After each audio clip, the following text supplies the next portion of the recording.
मुसलमानों, CM KCR को पहचानो।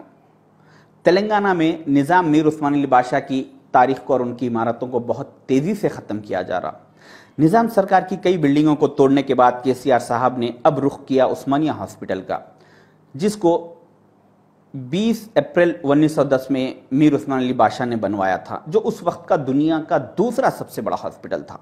आप जो गूगल मैप से लोकेशन देख रहे हैं, जो रेड रिंग है वो सारी जमीन उस्मानिया हॉस्पिटल की है, 26.5 एकड़, और जो बीच में ग्रीन रिंग है वो मेन बिल्डिंग है उस्मानिया हॉस्पिटल की, जो करीब 2 एकड़ पर बनी हुई है, जो आसार खदीमा में है। उसके अतराफ की सारे ब्लॉक्स, बिल्डिंग्स वो नर्सेस के, डॉक्टर्स के रहने के लिए और ऑफिसेस वगैरह बनवाए गए, जो आसार खदीमा में नहीं आते, 20-30 साल पहले बने सो है। ये जो वीडियो है ये किसी फॉरेस्ट का नहीं है, ये आज के उस्मानिया हॉस्पिटल का है, जहां पर 7 एकड़ जमीन आज भी जंगल की तरह खाली है। असद साहब ने बहुत अच्छा प्रपोजल रखा, 20 लाख एसएफटी का हमें मल्टी स्पेशलिस्ट हॉस्पिटल चाहिए। 20 लाख एसएफटी के लिए आपको सिर्फ 1.5 एकड़ जमीन की जरूरत पड़ती। केसीआर साहब ने वरंगल में जो फाउंडेशन रखा वो हॉस्पिटल का, वो 33 फ्लोर की बिल्डिंग है। आप वरंगल में बना सकते तो आप यहां पर भी 33 फ्लोर बनाइए। 1.5 एकड़ लैंड का एसएफटी होता है near 66,000 SFT into 33 floors means होते हैं नियर 22 लाख एसएफटी। तो असद साहब का जो टारगेट है 20 लाख एसएफटी का, वो इजीली आप सिर्फ 1.5 एकड़ जमीन पर रीच हो सकते, मगर वहां पर 7 एकड़ जमीन आज भी खाली है। किसी मेंटल हॉस्पिटल जाकर किसी पागल से भी अगर पूछेंगे तो वो भी इस बात की मुखालिफत नहीं करेगा कि हॉस्पिटल नहीं बनना चाहिए। हम सारे लोग हॉस्पिटल की तायद कर रहे हैं। सिर्फ ये जो आसार खदीमा की 2 एकड़ की बिल्डिंग है, इसको छोड़कर बनवाया जाए। केसीआर साहब का नया हॉस्पिटल बनाने का जो मकसद है, मैं समझता हूं कि उससे ज्यादा उनका मकसद पुराने हॉस्पिटल को तोड़ने में है, ताकि नए बिल्डिंग के साथ नया नाम रख सके, नए फोटोस लगवा सके। जिस तरह से आज यहां पर मीर उस्मान अली बादशाह की और उनके वालिद मोहतरम मीर महबूब अली बादशाह की फोटो लगे हुई है, हो सकता है कि कल यहां पे केसीआर साहब की और उनके वालिद मोहतरम उनके उस्ताद मोहतरम पीवी नरसिम्हा राव की फोटो लग जाए। असद साहब का ये कहना कि हम नाम में कॉम्प्रोमाइज नहीं करेंगे, इस बात की दलील है कि नाम की भी वहां पर गड़बड़ होने के चांसेस है। आप उनका 2015 का स्टेटमेंट देखिए कि उस्मानिया अस्पताल जो है, वो बिल्डिंग जो है, वो ना सिर्फ हैदराबाद, तेलंगाना बल्कि हिंदुस्तान के हेरिटेज का हिस्सा है और इसको महफूज रखना हम तमाम की जिम्मेदारी है।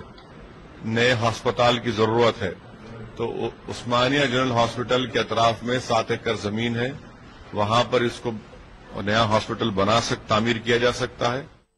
फिर केसीआर साहब से डील होने के बाद, मीटिंग होने के बाद का स्टेटमेंट, आप वो हेरिटेज की बिल्डिंग को रखना चाह रहे रखिए, उसको डिमोलिश करना चाहते डिमोलिश करिए, हमको उससे मतलब 30 लाख स्क्वायर फीट की लागत से एक नई बिल्डिंग को बनाइए।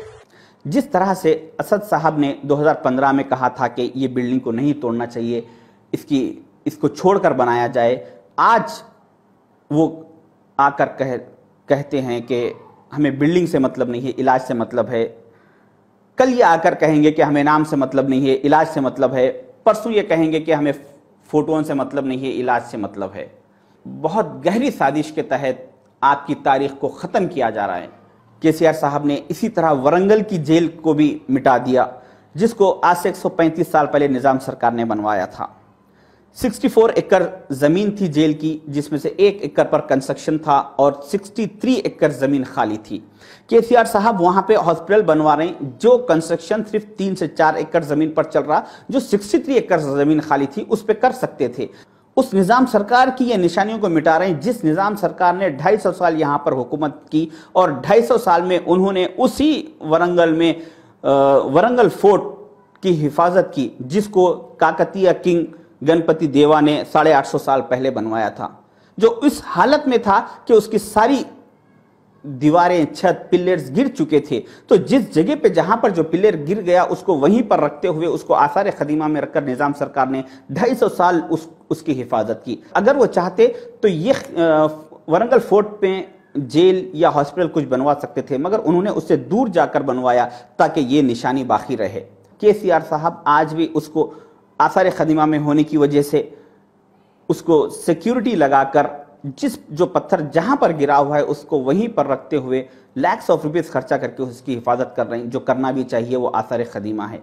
और साथ ही साथ उस चट्टानों की तरह जो ठहरी हुई निजाम सरकार की इमारतों को है, उस इमारतों को केसीआर साहब जमींदोज कर दे रहे हैं, जबकि उनके पास ऑप्शन है उसके बाजू बनाने करने का।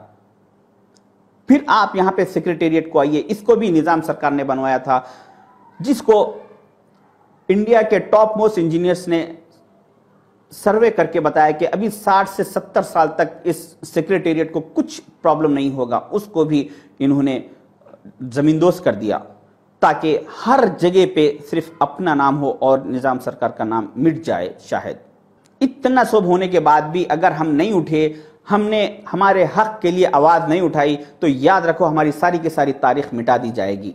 कम से कम आपको इतना करना है कि एक छोटा सा एहतजाज दर्ज कराइए। आपको रोडों पे निकलने की जरूरत नहीं है, आपको कोई रोडों पे एहतजाज करने की जरूरत नहीं है। सिर्फ 20 सेकंड का एक वीडियो बनाकर सोशल मीडिया पे वायरल कीजिए। आप उसमें अपील कीजिए केसीआर साहब से कि इस हॉस्पिटल को मत तोड़िए। अगर आप इसको तोड़ेंगे तो मैं और मेरी फैमिली आज के बाद हर इलेक्शन में आपके खिलाफ हम वोट देंगे। अगर एक 50,000 लोग वीडियो बना दिए तो 100% केसीआर साहब अपने फैसले से वापस पीछे जाएंगे और इसको तोड़ने के बारे में ख्वाब तक नहीं सोचेंगे।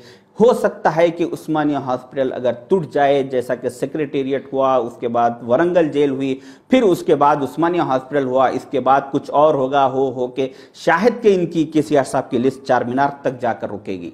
आप समझ रहे होंगे कि कोई अजूबा हो जाएगा, कोई बिल्डिंग्स पूरे फिर बन जाएंगे, हम हमारे घर में खाते पीते सुकून से बैठे हुए रहेंगे। ऐसा कुछ होने वाला नहीं है, क्योंकि अल्लाह ताला गाफिल की मदद नहीं करता। आपको खुद आपके हक के लिए लड़ना है, आपको आवाज़ उठाना है। तो मेरी अपील है आप लोगों से कि 20 सेकंड का वीडियो इसके खिलाफ बनाकर सोशल मीडिया पर वायरल कीजिए और हम तेलंगाना की सारी खदीम इमारतों को टूटने से बचाइए। ये मेरा पार्ट 5 है। इसके बाद इंशाल्लाह और दूसरे पार्ट्स भी आएंगे। खुदा हाफिज़।